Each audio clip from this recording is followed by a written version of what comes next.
আসসালামু আলাইকুম। আল্লাহর এক বান্দা ছিল নামাজের সেজদায়। তখন আল্লাহ তাকে ডাক দিয়ে বলে, বান্দা তুই যতই নামাজ পড়, তুই যতই সিজদা কর, তোর ঠিকানা হবে জাহান্নামে। এই কথাটি শুনে বান্দা বলছে আলহামদুলিল্লাহ। আল্লাহ বলে, এই বান্দা, জাহান্নামের কথা শুনে কেউ আলহামদুলিল্লাহ বলে? বান্দা বলে, আল্লাহ, জাহান্নামেরও মালিক তুমি, জান্নাতেরও মালিক তুমি। তুমি আল্লাহ যদি খুশি হয়ে আমাকে জাহান্নাম দাও, আমার আপত্তি করার কোনো অধিকার নেই।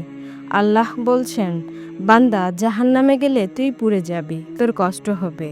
বান্দা বলে, আল্লাহ, কষ্ট শুধু আমার হবে না, তোমারও হবে। আল্লাহ বলে, জাহান্নামে পুড়বি তুই, কষ্ট আমার হবে কিভাবে?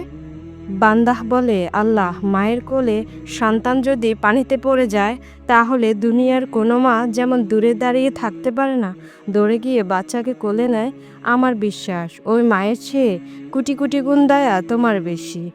আমাকে জাহান্নামে দিলে তুমি আল্লাহ শান্তি পাবে না। আল্লাহ বলে, বান্দা, তুই এই দলিল কই পেলি? বান্দাহ বলে, আল্লাহ, আমাদের জাতির পিতা ইব্রাহিম আলাইসাল্লাম তোমার প্রেম বুকে নিয়ে নমরুদের আগুনে পড়ে গেল।